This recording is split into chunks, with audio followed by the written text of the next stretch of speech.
हरिओम.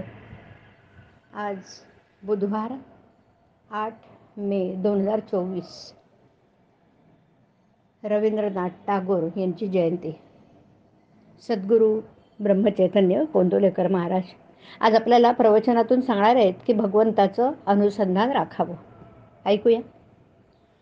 फार दिवस वापरून जोडा फाटला की तो कितीही दुरुस्त केला तरी पुन्हा पुन्हा फाटतोच. अगदी तसं शरीराचं आहे.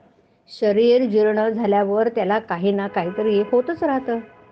दुरुस्त केलेल्या जोड्यातला एखादा खिळा जर पायाला टोचू लागला तर मात्र त्याला जपावं लागतं. तसं आजारपणामुळे मनाला टोचणी लागली तर जपावं आणि त्याचा मनावर परिणाम होऊ देऊ नये. आपल्या आजाराचा, म्हातारपणाचा आपण फायदा करून घ्यावा. एखादी शहाणी सुगरणबाई ज्याप्रमाणे कोंड्याचा मांडा करते त्याप्रमाणे आपण आपल्या दुखण्यामधून भगवंताचं अनुसंधान टिकवायला शिकलं पाहिजे. अनुसंधानात असलं ना की प्रपंचात मजा आहे. अडचणी, संकट यांचीसुद्धा मजा वाटेल. पोहायला येणाऱ्या एखाद्याला नुसते सरळ पोहायला सांगितलं तर आवडणार नाही. तो उड्या मारील, बुड्या मारील, वाकडा तिकडा पोहेल.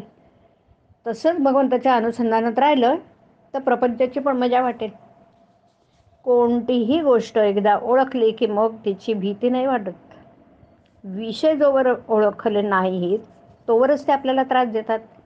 मग याकरता ज्या ज्या गोष्टी होत असतात त्या भगवंताच्या इच्छेने होत आहेत ही जाणीव ठेवून वृत्ती आवरण्याचा प्रयत्न करावा ना प्रयत्न. परमार्थाच्या आड आपणच येत असतो की नाही. आपली वृत्ती जिथे जिथे वावरते तिथे तिथे भगवंताची वस्ती असते.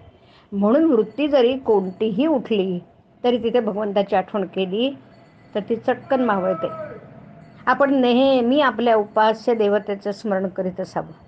त्याच्या पायावर मस्तक ठेवावं आणि त्याची अनन्य भावाने प्रार्थना करावी की हे भगवंता, तुझ्या आड येणारे हे विषय तुझ्या कृपेशिवाय नाही दूर होणार. आजवर जगाचा मी अनुभव पाहून घेतला आणि तुझ्या प्राप्तीशिवाय कशातही सुख नाही असं भासू लागलं. तरी वृत्ती आड आल्याशिवाय राहत नाही ना.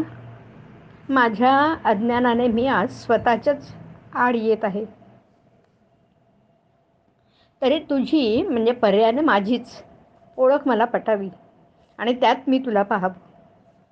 हीच माझ्या जीवितातली शेवटची इच्छा आहे. ही इच्छा तुझ्या कृपेशिवाय पूर्ण होणं शक्य नाही. तरी हे भगवंता, माझं मन तुझ्या चरणी राहो असं कर. यापेक्षा मला जगात दुसरं काही नको. आता मी तुझा झालो. यापुढे जे काही होईल ती तुझीच इच्छा मानून मी राहीन आणि तुझं नाम घेण्याचा आटोकाट प्रयत्न करीन. तू मला आपला म्हण. वृत्ती स्थिर झाली की त्याच्या मागोमाग समाधान येतच. हरिओम. हरिओम तत्सत. हरिओम.